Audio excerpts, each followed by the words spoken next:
300 miles from Beijing, in the town of Chufu, the government of China is resurrecting an old friend, Confucius. His ideas dominated Chinese civilization for 2,000 years.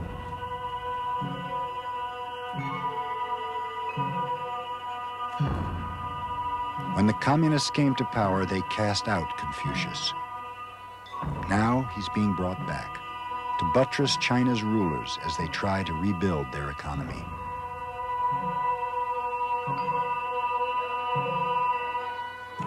For while China is poor, this ghost of past traditions, Confucius, has been invoked by many as the spirit behind the success of China's neighbors. South Korea,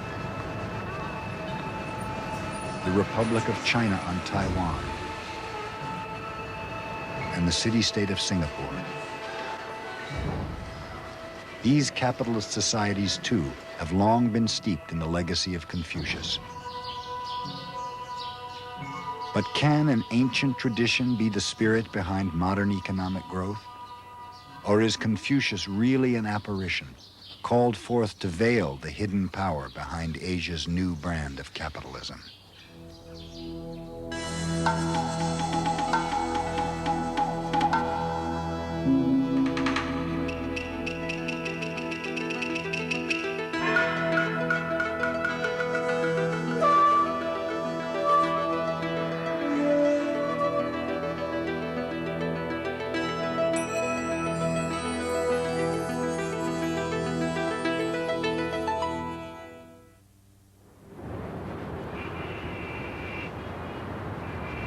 East Asia, where in the past 40 years, South Korea, Taiwan, and Singapore have followed Japan's lead and emerged in their own right as economic powers.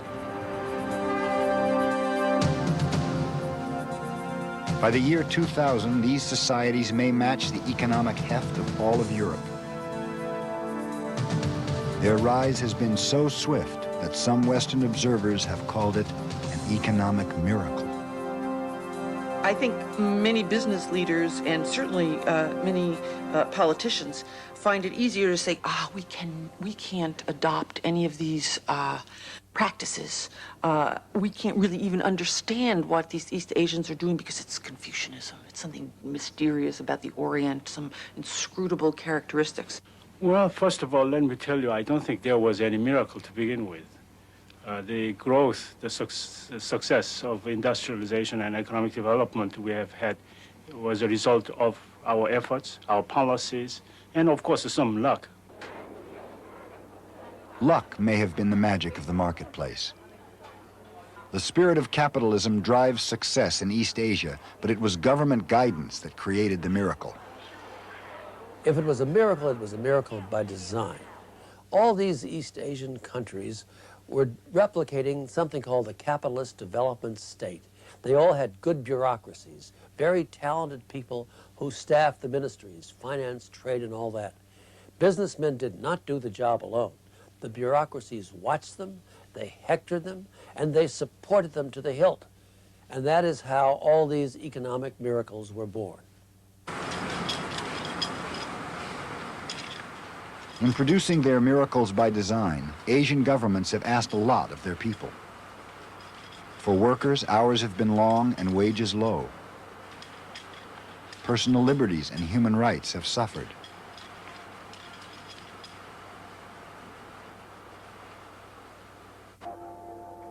There lies the central mystery behind this booming growth.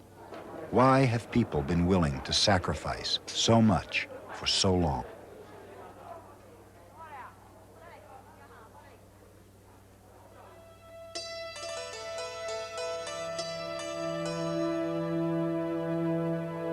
The ruler is the wind. The people are the grass. When the wind blows, the grass is sure to bend. Confucius.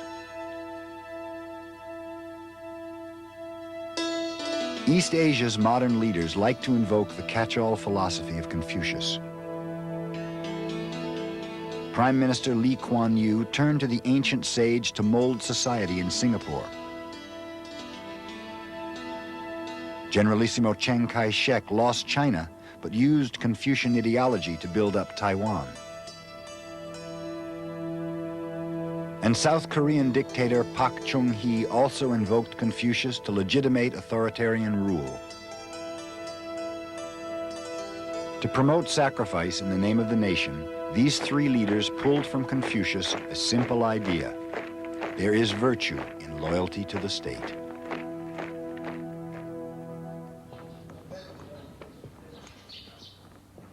The teacher known as Confucius was born here in Chufu in the 6th century BC. He envisioned a harmonious and just social order.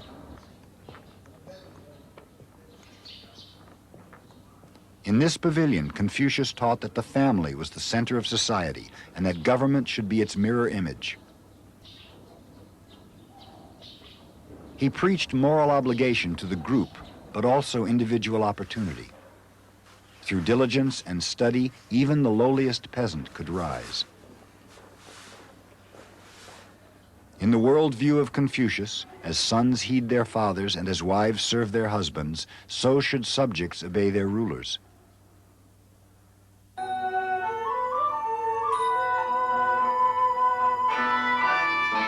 But Confucius also taught that authority springs from morality, not force, and that worthy men must overthrow cruel and unjust leaders. This view of social order reinforced an older Chinese idea: the mandate of heaven.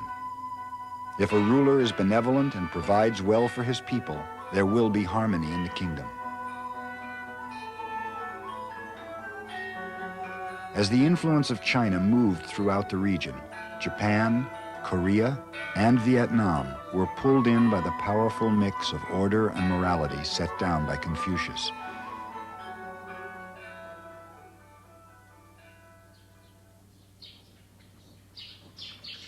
In this graveyard at Chufu, more than 10,000 descendants of Confucius are buried. They worship their ancestor, but over the centuries they cut and shaped his philosophy to fit the needs of an imperial bureaucracy. Their changes reinforced a rigid social division between rulers and subjects. A Confucianist view of order between subjects and the ruler. This helps in rapid transformation of a society. It tries to build up a certain balance in society that ensures orderly progress, not to upset the apple cart. In other words, a certain acceptance of authority, but an authority which must be just.